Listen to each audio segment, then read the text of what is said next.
Hello friends, સ્વાગત છે તમારું મારી ગુજરાતી રસોઈ ટિપ્સ ચેનલમાં। તો આજે આપણે બનાવીશું ખાવામાં એકદમ સોફ્ટ અને સ્વાદિષ્ટ મસાલા મઠરી। તો ચલો આપણે મસાલા મઠરી બનાવવાનું શરૂ કરીએ। તો મસાલા મઠરી બનાવવા માટે મેં અહીંયા એક બાઉલ મેંદો લીધો છે। તો સૌથી પહેલાં આપણે મેંદાને એક મોટા વાસણની અંદર લઈ લઈશું।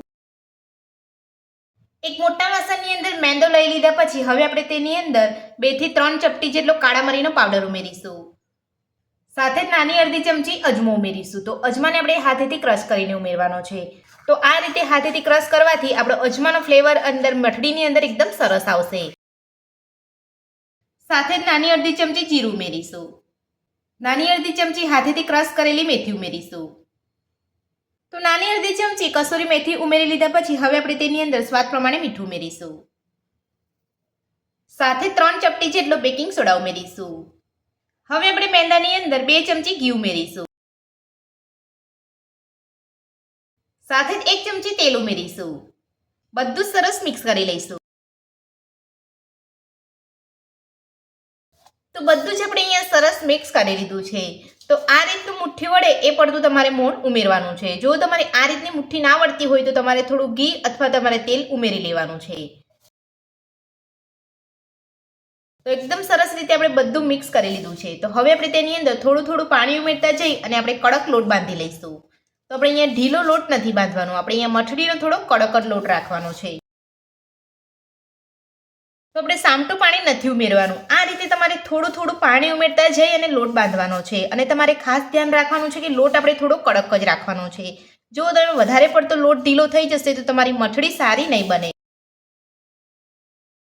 તો થોડું થોડું પાણી ઉમેરતા જઈ અને આપણે અહીંયા કડક લોટ બાંધી લીધો છે। તો આ રીતનો તમારે અહીંયા કડક લોટ બાંધવાનો છે। તો હવે આપણે લોટને ઢાંકીને 20 મિનિટ માટે રહેવા દઈશું। તો લોટને ઢાંકી અહીંયા 20 મિનિટ જેટલો સમય થઈ ગયો છે। તો હવે આપણે લોટને ચેક કરી લઈશું। તો લોટ આપણો એકદમ સરસ રીતે અહીંયા સેટ થઈ ગયો છે। તો હવે આપણે લોટમાંથી લુઓ લઈ અને મઠરી બનાવી લઈશું। તો મઠરી બનાવવા માટે એક લુઓ આપણે હાથમાં લઈ લઈશું। આ રીતે હાથની અંદર લુઓ લઈ લીધા પછી રાઉન્ડ શેપની અંદર વાળી લઈશું। રાઉન્ડ શેપની અંદર લુઓ વાળી લીધા પછી હવે આપણે બીજા હાથની હથેળી વડે દબાવતા જઈ અને મઠરી બનાવી લઈશું। તો આ રીતે તમારે હથેળી વડે દબાવતા જઈ અને તમારે બંને બાજુ પલટાવતા જઈ અને તમારે મઠરી બનાવી લેવાની છે।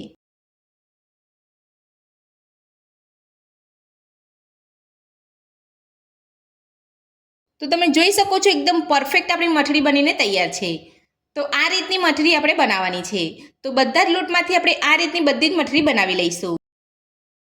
તો બધા જ લોટમાંથી આપણે અહીંયા મઠરી બનાવી લીધી છે। તો હવે આપણે મઠરીને તળી લઈશું। તો મઠરી તળવા માટે મેં અહીંયા તેલ ગરમ કરવા મૂકી દીધું છે અને તેલ આપણું અહીંયા નોર્મલ ગરમ થઈ ગયું છે। તો તમારે મઠરી તળવા માટે તમારે અહીંયા બહુ તેલ ગરમ નથી કરવાનું, મીડિયમ ગરમ તેલ હોય તેમાં જ તમારે મઠરીને તળવાની છે। અને તમારે ખાસ ધ્યાન રાખવાનું છે કે તમારે ગેસની ફ્લેમ એકદમ મીડિયમ રાખવાની છે।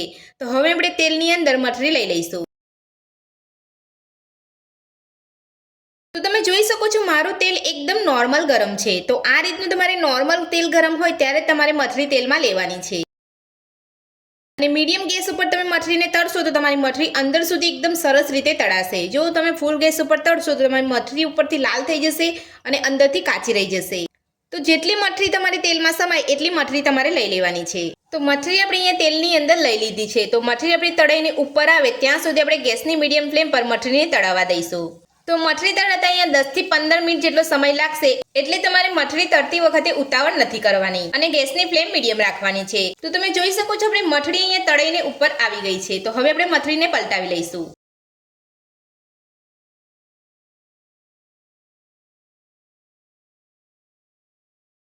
બીજી બાજુ મઠરીને પલટાવ્યા પછી હવે આપણે એ જ રીતે ગેસની મીડિયમ ફ્લેમ પર મઠરીને તળાવવા દઈશું। તો બીજી બાજુ મઠરીને પલટાવી લીધા પછી 4 થી 5 મિનિટ જેટલો સમય થઈ ગયો છે અને આપણી મઠરી બંને બાજુ એકદમ સરસ રીતે તળાઈ ગઈ છે। તો તમે જોઈ શકો છો આ રીતે તમારે બંને બાજુ પલટાવતા જઈ અને મઠરીને તળી લેવાની છે। તો આ રીતની મઠરી તળતા તમારે 10 થી 15 મિનિટ જેટલો સમય લાગશે। તો મઠરી આપણી એકદમ સરસ રીતે તળાઈ ગઈ છે। તો હવે આપણે મઠરીને કાઢી લઈશું।